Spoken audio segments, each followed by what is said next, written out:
Hi guys, ang ganda na aking mga halaman, namumulaklak na sila. Yan ay tinatawag na zinnia na bulaklak. Ang gaganda nila. Kahit kunti lang, nakahilera lang sila sa tabi. Pero ang ganda, iba-ibang kulay. May light color, light pink, may ibang klaseng pagka-pinko. Iba-iba po. Tapos may red. Saan ang red? Ito. Pero pag titingnan parang pink. Yan. Ito lang po kalaki ang aking garden sa taas. Kahit ano-ano lang tinatanim para lang may libangan. Nakakaaliw talaga. Mabos-bawasan ang kunting iniisip sa buhay. Lalo pag makita na yung mga pananim mo na namumulaklak na lahat. Yan, kahit ganun lang sila bawat tagiliran lang po tinataniman ko. Dito naman din sa kabilang side, ganun din. Ito, magkatabi sila, ibang kulay. Orange at saka pink. Single at double. Yun po. Ang iba naman ay kinakain sa ito ay orange. Ito. Ganun lang sila kadami. Para lang may libangan sa umaga habang nagbibilad sa araw. Hindi na kailangan umiinom ng vitamin D. Kasi sa araw ko lang kinukuha, dinadaan ko lang sa aking garden. Mahirap pag nagkaedad na, kailangan maghanap ng paraan para malibang at nakakuha pa ng vitamin D sa araw. Ito may color white. Klase-klase po sila. Ito po guys.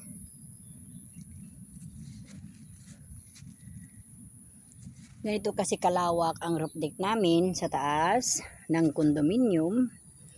Sana kung ganito lang ang kapaligiran. Ito naman din sa kabila, mga cosmos. Kahit ano-ano na lang po ang pinagkagawa ko dito sa roof deck. Ito, mga cosmos. Ganda naman din. Mga color sa cosmos. Dark yellow. Mahaba-haba din ito guys, hanggang doon. Mga dulo-dulo lang. Hanggang doon sa kabila. Yan. Hanggang doon sa kabila, mga cosmos din. Kasi klaseng bulaklak din. Ayan. Ito lawak ang taas.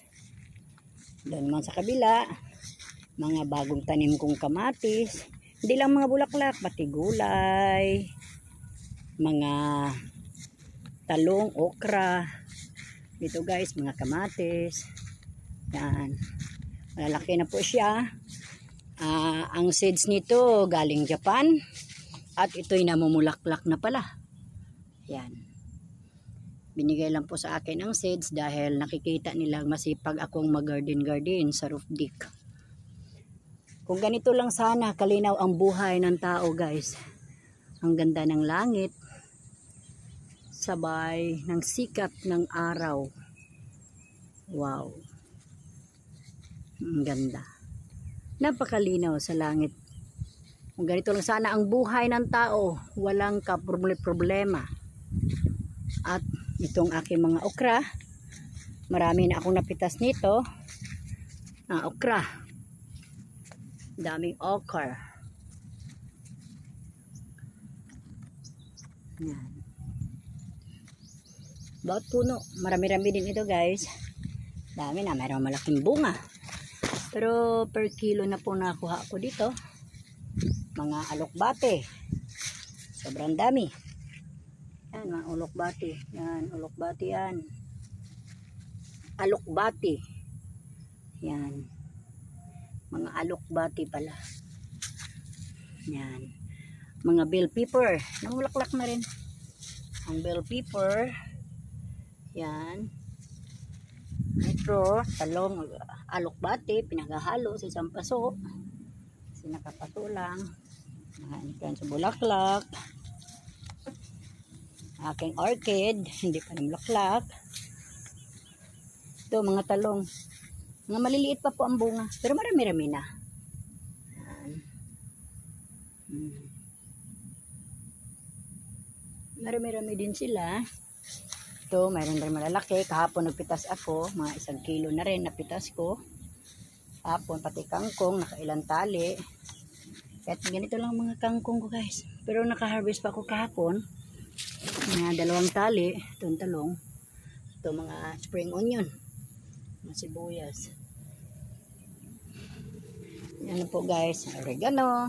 Tanglad. Pinumpleto ko po. Oh, ano ito kasi kalawak lang siya. Tapos paligid may okra. Ito, mga bulaklak ko rin. Uy, may malalaking bungang okra na pala dito sa kabilang side. Saan? Nangatakpan sila. Yan, okra.